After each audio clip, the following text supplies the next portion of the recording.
नमस्कार, मी हर्षाली. हितगुज या आपल्या खास कार्यक्रमात आपल्या सर्वांचं स्वागत. या कार्यक्रमात आपण विविध आजार आणि त्यावरील उपचार याबद्दल चर्चा करत असतो आणि त्यावर तज्ञांचं मार्गदर्शन देखील घेत असतो. आणि आजचा आपला जो विषय आहे तो म्हणजे नवजात शिशु आणि त्यांचे हृदयरोग आणि त्यावर उपचार. आणि त्यासाठी डॉक्टर भूषण चव्हाण आणि डॉक्टर ओमप्रकाश जमादार या ठिकाणी आलेले आहेत. यावर मार्गदर्शन करण्यासाठी डॉक्टर स्वागत आहे तुमचं. नमस्कार. नमस्कार. डॉक्टरांविषयी थोडक्यात जाणून घेऊयात. डॉक्टर भूषण चव्हाण हे बालरोग हृदयविज्ञान सल्लागार या पदावर अपोलो चिल्ड्रन नवी मुंबई येथे कार्यरत आहेत. त्यांना पेडियाट्रिक कार्डिओलॉजीमध्ये 9 वर्षांपेक्षा जास्तचा अनुभव आहे. त्यांनी DNB आणि FNB फेलोशिप भारतातल्या प्रसिद्ध कॉलेजमधून संपादन केली आहे. ते पेडियाट्रिक कार्डिओलॉजी सोसायटी ऑफ इंडियाचे सदस्य देखील आहेत. डॉक्टर ओमप्रकाश जमादार हे वरिष्ठ सल्लागार, बाल नवजात शिशु तज्ञ, लहान मुलांचे तज्ञ आहेत आणि ते अपोलो चिल्ड्रन नवी मुंबई येथे कार्यरत आहेत. त्यांना पेडियाट्रिक यामध्ये 15 वर्षांपेक्षा जास्तचा अनुभव आहे. ते NRP आणि नवजात इमर्जन्सी सिम्युलेशन ट्रेनिंगसाठी राष्ट्रीय परीक्षक देखील आहेत आणि त्यांना रॉयल कॉलेज ऑफ पेडियाट्रिक आणि चाइल्ड हेल्थ यांच्याकडून फेलोशिप आणि पदवी देखील प्राप्त झालेली आहे. चला तर विषयाला सुरुवात करूयात. तर डॉक्टर ओमप्रकाश, सगळ्यात पहिला माझा प्रश्न की मुदतपूर्व बाळ म्हणजेच प्रीमॅच्युअर बेबी नेमकं काय असतं? हे मुदतपूर्व बाळ हे आपण बऱ्याच वेळेस ऐकलेलं असणार आहे. त्याला आपण प्रीटर्म बेबीज किंवा प्रीमॅच्युअर बेबीज असतो. नॉर्मल बेबीची जी बर्थ असते 38 to 40 वीक्सला होते. पण काही बाळ असतात जे की लेस दॅन 37 वीक्स किंवा 24 to 37 वीक्स जे असतात त्यांना आपण प्रीटर्म बेबीज म्हणतो. तर या बाळामध्ये जे 24-28 वीक बेबी असतात त्यांना आपण एक्स्ट्रीमली प्रीटर्म बेबी म्हणतो. आणि या बाळांना बरेच अडचणी होतात. जर आपण जगभरामध्ये जर पाहिलं तर जवळपास 15 मिलियन बेबी प्रत्येक वर्षी प्रीमॅच्युअर जन्मतात. आणि जवळपास जर आपण अंदाज जर घेतला तर 100मधील 10 मुलं प्रीमॅच्युअर जन्मतात. डेव्हलपिंग कंट्री, भारतासारख्या डेव्हलपिंग कंट्रीजमध्ये यांचं मृत्यूचं प्रमाण फार मोठं आहे. त्यामुळेच प्रत्येक वर्षी 17 नोव्हेंबरला वर्ल्ड प्रीमॅच्युरिटी डे देखील सेलिब्रेट केला जातो. यावर्षी जो वर्ल्ड प्रीमॅच्युरिटी डेचं थीम जे होतं ते होतं small actions make big impact, ज्याच्यामध्ये आपण आई आणि बाळाचं स्किन टू स्किन कॉन्टॅक्ट, ज्याला आम्ही कांगारू मदर केअर करतो, कांगारू मदर केअर बोलतो, त्या कशाप्रकारे बाळाला टेम्परेचर मेंटेन करण्यासाठी, बाळाचं प्रतिकारशक्ती वाढवण्यासाठी, बाळाचं वजन लवकर वाढवण्यासाठी आणि त्याशिवाय आईचं जे दुधाचं प्रमाण जे असतं ते कशाप्रकारे इम्प्रूव्ह होण्यासाठी मदत करतं, त्याच्याबद्दल बरंच माहिती प्रसारित केलेली आहे. आणि ह्या गोष्टी ज्या ठिकाणी रिसोर्सेस अवेलेबल नाही आहेत त्या ठिकाणी देखील शक्य आहे. म्हणून हे प्रीमॅच्युअर बेबीबद्दलचं माहिती सर्वांना होणं फार गरजेचं आहे. डॉक्टर, त्याचबरोबर मुदतपूर्व बाळाशी संबंधित समस्या काय असतात आणि नेमकं ते कशा प्रकारचं असतं? मुदतपूर्व बाळ हे लवकर जन्माला आले असतात. नॉर्मल बाळाचं वजन जर पाहिलं तर 2.5 ते 3 किलो असतं. मग हे बाळ जे लवकर जन्मलेलं असतात त्यांचं वजन फार कमी असतं. तर अशा बाळांना NICUची गरज बऱ्याच वेळेस लागते. ज्या ठिकाणी नवजात बाळांचं ICU जे असतं त्या ठिकाणी त्यांना ॲडमिट करावं लागतं. आणि ते किती प्रकारे प्रीटर्म जन्मलेले आहेत, किती लवकर जन्मलेले आहेत, त्यानुसार त्यांना NICU किती दिवस लागणार ते ठरतं. आता आपण जो डिफिकल्ट असतात, जे मॅनेज करणं अवघड असतात, असे एक्स्ट्रीम प्रीटर्म बेबी जे आहेत जे की लेस दॅन 28 वीक आहेत किंवा लेस दॅन 32 वीक आहेत, त्याच्याबद्दल थोडीशी माहिती घेऊ. अशा बाळांचं वजन कमी असल्यामुळे त्यांना आपण सर्वात अगोदर NICUमध्ये मॅनेज करतो. तर या बाळांचे सर्व अवयव पूर्णपणे परिपक्व झालेले नसतात. पर्टिक्युलरली आपण जन्मल्याबरोबर काय पाहतो की बाळाचं रडणं कसं आहे किंवा बाळाचा श्वास कसा आहे. तर हे प्रीटर्म बेबी जे आहेत त्यांना श्वास घेण्यासाठी त्रास होतो, कारण त्यांचे लंग जे असतात, त्यांचे जे फुफ्फुस जे असतात ते छोटे असतात. आणि त्याशिवाय फुफ्फुसामध्ये एक द्रव असतो, त्याला आपण सर्फॅक्टंट म्हणतो, तो द्रव तयार झालेला नसतो. मग बऱ्याच वेळेस असे बेबीजना आपण वरनं हा ब्रिदिंग पाईपमधनं ट्यूब टाकून हा द्रव आपण त्यांना देतो, जेणेकरून त्यांचे जे फुफ्फुस छोट्या बलूनसारखे असतात ते ओपन होतात आणि मग त्यांना श्वास घेण्यासाठी मदत होते. मग या बाळांना ते लंग ओपन ठेवण्यासाठी व्हेंटिलेटर किंवा CPAP नावाचं मशीन जे असतं त्याचा सपोर्ट आपण देतो. ही सर्वात फर्स्ट आणि फॉरमोस्ट गोष्ट झाली. त्याच्यानंतर या बेबींचं वजन कमी असल्यामुळं आपण त्यांना NICUमध्ये शिवतो. आणि NICUमध्ये त्यांना आपण बऱ्याच वेळेस दूध देऊ शकत नाही, कारण त्यांची जी डायजेस्टिव्ह सिस्टीम आहेत, इंटेस्टाईन आहेत, ते डेव्हलप झालेले नसतात. म्हणून त्यांना आपण saline through carbohydrate, proteins, fats जे पण असतात ते देतो. इनफॅक्ट मी तर म्हणेन की जे आईच्या पोटामध्ये जे न्यूट्रिशन त्यांना भेटतं, जे सत्व त्यांना भेटतात, ते बाहेरून आम्ही पूर्णपणे देण्याचा प्रयत्न करतो, पण ते कधीही पूर्ण होत नाही, हे आपल्याला मान्य करावं लागेल. त्यांना आपण इन्क्युबेटर म्हणून एक इक्विपमेंट असतं ज्याच्यामध्ये आपण बाळाला पूर्ण कव्हर करतो, जेणेकरून त्यांचं टेम्परेचर जे आहे, तापमान जे आहे ते देखील मेंटेन राहील. कारण त्या बाळाची शक्ती एवढी नसते की स्वतःहून तो हीट तयार करून, शरीरातली उबदारपणा तयार करून टेम्परेचर मेंटेन करेल, म्हणून त्यांना इन्क्युबेटरमध्ये ठेवतो. त्याच्यानंतर येतं त्यांच्या ऑर्गनचे फंक्शन कसे आहेत. तर आपण ब्रेनसाठी असेसमेंट, आपण रेग्युलर त्यांची असेसमेंट करतो, त्यांची सोनोग्राफी करतो. कारण या बाळांच्या ब्रेनमधल्या रक्तवाहिन्या एकदम नाजूक असतात. त्यांचं ब्लड प्रेशर जरी थोडं जास्त कमी जास्त झालं तर कधीही रक्तवाहिन्यामधून रक्तस्राव त्यांना रक्तस्राव डोक्यामध्ये होऊ शकतो. त्यांना आपण इंट्राक्रॅनियल हिमोरेज किंवा इंट्राव्हेंट्रिक्युलर हिमोरेज असं म्हणतो, जेणेकरून बाळाला पुढे चालून देखील लॉंग टर्म प्रॉब्लेम होऊ शकतात. या बाळांची प्रतिकारशक्ती कमी असल्यामुळं, त्याशिवाय त्यांना एवढे सर्व आपण ब्रिदिंगचा सपोर्ट देतो आहे, त्यांना न्यूट्रिशनवरून आपण सलाईन म्हणून देतो, म्हणून इन्फेक्शन होण्याची देखील तेवढीच जास्त भीती असते. अशा प्रकारे त्यांचा प्रत्येक दिवस जो असतो फार महत्त्वाचा असतो, जे की आपण जे डिफिकल्टी आहेत ते आपण त्यांना मॅनेज करण्याचा प्लॅन करतो. नेक्स्ट येतं हार्टचं फंक्शन. या बाळांचं हृदय देखील छोटं असल्यामुळे, हृदयाची पंपिंग कॅपॅसिटी कमी असल्यामुळं त्यांना बऱ्याच वेळेस हृदयासाठी सपोर्ट, जे ब्लड प्रेशर मेंटेन करण्यासाठी जे मेडिसिन्स असतात ते देखील आपल्याला द्यायची गरज पडते. या बाळांना जॉन्डिसचं पण प्रमाण जास्त असतं, म्हणून त्यांना लाईट थेरपी असते. अशा प्रकारे जर पाहिलं तर प्रत्येक सिस्टीमचा या बाळांना त्रास असतो. पण जसं बाळ दुसऱ्या तिसऱ्या दिवसाचं होतं त्यावेळेस आम्ही सर्वजण हृदयाच्या बाबत जास्त विचलित होतो, कारण हृदयामध्ये त्यांना एक PDA म्हणून एक कंडिशन असते. ती डॉक्टर भूषण आपल्याला आणखीन डिटेलमध्ये एक्सप्लेन करतील. अगदीच.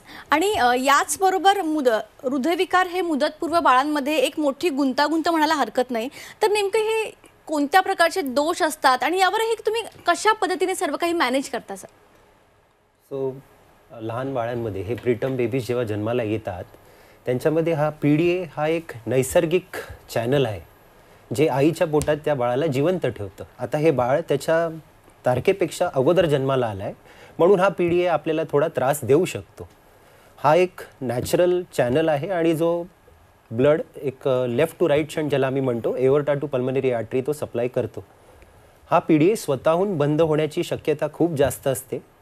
ह्याचं जास्तीत जास्त प्रमाण जर बेबी 30 वीक्सपेक्षा कमी जन्माला आलं तर त्याच्यामध्ये जास्त आढळलं जातं. आणि आपल्याला जसं आपण ऐकलं, डॉक्टर ओमप्रकाश सांगत होते की जसं बेबी स्टेबल व्हायला लागतं त्यावेळेस त्यांना या PDAबद्दल भरपूर माहिती हवी असते. तिथे आमचा रोल आहे की आम्ही एको करून तो PDAची साईज किती आहे, तो स्वतःहून बंद होऊ शकतो का, त्यासाठी काय औषधं देण्याची गरज आहे का, आणि तेही सिम्पल मेडिकल थेरपी जसं पॅरासिटामॉल आम्ही वापरलं जातं. त्याचे वेगवेगळे सायकल्स दिले जातात आणि त्या PDAला बारकाईने लक्ष दिलं जातं. मे बी पहिल्या दिवशी, 5व्या दिवशी तो स्वतःहून बंद होईल, ही सगळी आपल्याला त्यासाठी योजना करावी लागते. या व्यतिरिक्त बेबीचं हार्ट फंक्शन कसं आहे, पंपिंग कसं आहे, त्याचे जे बाकीचे छिद्र आहेत, एक नॉर्मल छिद्र असतं प्रत्येक बेबीला ज्याला आम्ही PFO म्हणतो. या व्यतिरिक्त काय दुसरे अजून हृदयाला आजार आहेत का, त्याला जन्म झाल्यानंतर कुठे हृदयाला विकार झाले आहेत का, या गोष्टी आपल्याला लक्षात येतील. तर म्हणून हे एको इम्पॉर्टंट आहे प्रीटर्म बेबीमध्ये. तो मे बी पहिल्या 24 तासानंतर केला की त्याच्यामध्ये भरपूर काही इन्फॉर्मेशन मिळू शकते. ओके. डॉक्टर भूषण, हृदय दोषांचे निदान आणि व्यवस्थापनामध्ये 2D इकोची भूमिका नेमकी काय आहे? 2D echo is like eyes for a cardiologist. आम्ही सगळं बघतो, क्लिनिकली बघतो, पण नेमकं ते 4 कप्पे कसे काम करत आहेत, त्यांचं सिंक्रोनायझेशन कसं आहे, त्यांच्यामध्ये जे आपलं ब्लड फ्लो चालू आहे तो कसं चालू आहे, ते वेंट्रिकलचं पंपिंग कसं आहे. हा आता PDA ज्याबद्दल आपण म्हटलं, तो हा PDA स्वतःहून ब्लड फ्लो बरोबर कमी होत चालला आहे का, स्वतःहून कमी होत चालला आहे का, तो बंद होतो आहे का, की त्यावर काय उपचार करायची गरज आहे का, हे सगळं आपल्याला त्या एकोमधूनच समजतं.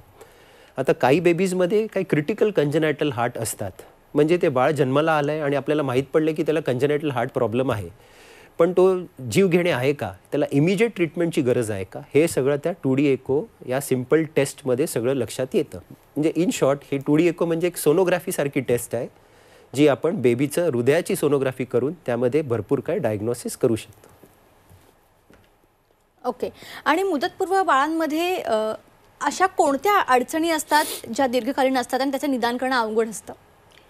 आपण सुरुवातीला पाहिलं की आपल्याला डिलिव्हरी झाल्यानंतर मुदतपूर्व बाळ जे असतात त्यांना काय काय त्रास होतो.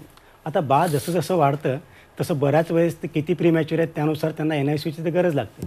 मग अशा बाळांना, काही बाळांना एक क्रोनिक लंग डिसीज म्हणून कंडिशन असते, ज्याच्यामध्ये बाळाचं फुफ्फुस आणखीन पण चांगल्या प्रकारे मॅच्युअर झालेले नसतात, म्हणून त्यांना वरून ऑक्सिजनची गरज पडते, वरून CPAPची गरज पडते. याला आपण बेबीजना मग आणखीन ॲडिशनल काही स्टिरॉइडचे मेडिसिन असतात ते देऊन आपण लंग मॅच्युअर करण्यासाठी मदत होतो. पण प्रत्येक गोष्टीचे बेनिफिट आणि साईड इफेक्ट असतात. त्याचप्रकारे स्टिरॉइडमुळे पण कधीकधी ब्रेनवरती देखील त्रास होतो. अशा बेबीजना थोडंसं जे आपण सेरेब्रल पाल्सी किंवा मतिमंद बुद्धीचे बेबी असते असं म्हणतात, तर हे बेबीज पर्टिक्युलरली बेबीज ज्यांना लाँग टर्म स्टे व्हेंटिलेटरवरती असतो किंवा ज्यांना ब्रेनमध्ये ब्लिडिंग झालेलं आहे, इंट्राक्रॅनियल हिमोरेज जे आपण सांगितलं, अशा प्रकारचे देखील त्रास होऊ शकतात. जे प्रीटर्म बेबी आहेत त्यांच्यामध्ये आणखीन आमचं एक असं ऑब्झर्वेशन आहे की त्यांना बऱ्याच वेळेस लर्निंग डिफिकल्टी जे म्हणतो त्या देखील या बेबीजमध्ये काही प्रमाणात आढळून येतात. त्याशिवाय या बेबींचा इनिशियल ट्रोमा जो असतो एनर्जीमध्ये झाला, आपण एवढं नॉयझी वातावरण असतं त्या ठिकाणी असतात ते बेबी, त्यांना मल्टिपल प्रिक झालेले असतात. या बेबीजना इमोशनल इन्स्टॅबिलिटी देखील असते. आता नेक्स्ट असतं की बाकी ऑर्गनचे मॅच्युरिटी वयानुसार कशी होते, तर त्याच्यामध्ये आपल्याला डोळे व्हायटल ऑर्गन आहे. तर डोळ्यासाठी आम्ही रेग्युलर त्यांचं स्क्रीनिंग करतो. त्यांना आपण रेटॅनोपॅथी ऑफ प्रीमॅच्युरिटी अशा प्रकारचा एक आजार असतो, त्यासाठी आपण डोळ्याची तपासणी करतो. आणि याच्यामध्ये एक आपल्याला लक्षात ठेवायचं आहे की ऑक्सिजन जो आहे तो एक मेडिसिन आहे. ऑक्सिजन आपण फक्त असाच लावून ठेवायचा नसतो. पर्टिक्युलरली ROP म्हणा किंवा जे क्रोनिक लंग डिसीज म्हणणे, हे आजार ज्या बेबीजना जास्त आपण ऑक्सिजन वापरतो त्यांना होण्याची रिस्क जास्त असते. म्हणून ऑक्सिजन आपण एकदम ज्युडिशियसली वापरला पाहिजे. त्याच्यानंतर आपण या बाळांचं कानाची देखील तपासणी करतो, त्यांना ऐकू कसं येतं. कारण या बेबींना काही मेडिसिन भेटलेले असतात ज्याच्यामुळे त्यांच्या कानावरती देखील साईड इफेक्ट होऊ शकतो. म्हणून त्यांची आपण हेअरिंग स्क्रीनिंग देखील करणं फार गरजेचं आहे. तर या सर्व बाळांचा आपण हाय रिस्क फॉलोअप OPD म्हणून आमचा एक प्रकार असतो, ज्याच्यामध्ये आपण नॉर्मल OPD शिवाय या बाळांची ग्रोथ आणि डेव्हलपमेंट कशी होते ते पाहतो. आता जे बाळ जे 800 ग्रामचं आहे, 600 ग्रामचं आहे, त्याची ग्रोथ आपल्याला एक्सपेक्टेड आहे की 2 वर्षापर्यंत ते बेबी नॉर्मल बाळासारखं त्याची ग्रोथ सर्व झाली पाहिजे. आणि त्या दरम्यान त्याचे जे इंटॅक्ट सर्वायवल हा जो वर्ड वापरतो की न्यूरोलॉजिकली डेव्हलपमेंटली सुद्धा ते बेबी नॉर्मल बेबीसारखं पाहिजे. म्हणून त्यांना कधीकधी असेसमेंट करून आम्ही अर्ली इंटरव्हेन्शनमध्ये देखील करतो, जेणेकरून तो प्रॉब्लेम लवकर डायग्नोज करणं आणि त्याला त्या प्रकारे गायडन्स करून बाळाची डेव्हलपमेंट कशा प्रकारे आपण चांगल्या प्रकारे करू शकतो हे पाहणं फार महत्त्वाचं आहे. आणि PDAबद्दल सांगितलं, जसं डॉक्टर भूषण म्हणले की आपण अगोदर मेडिसिननं तर हेल्प करतो आणि तरी पण नाही झालं तर मग आणखीन काही एक्स्ट्रा काही प्रोसिजर असतात जेणेकरून आपण PDAसारख्या प्रॉब्लेम देखील सॉर्ट आउट करू शकतो. ओके.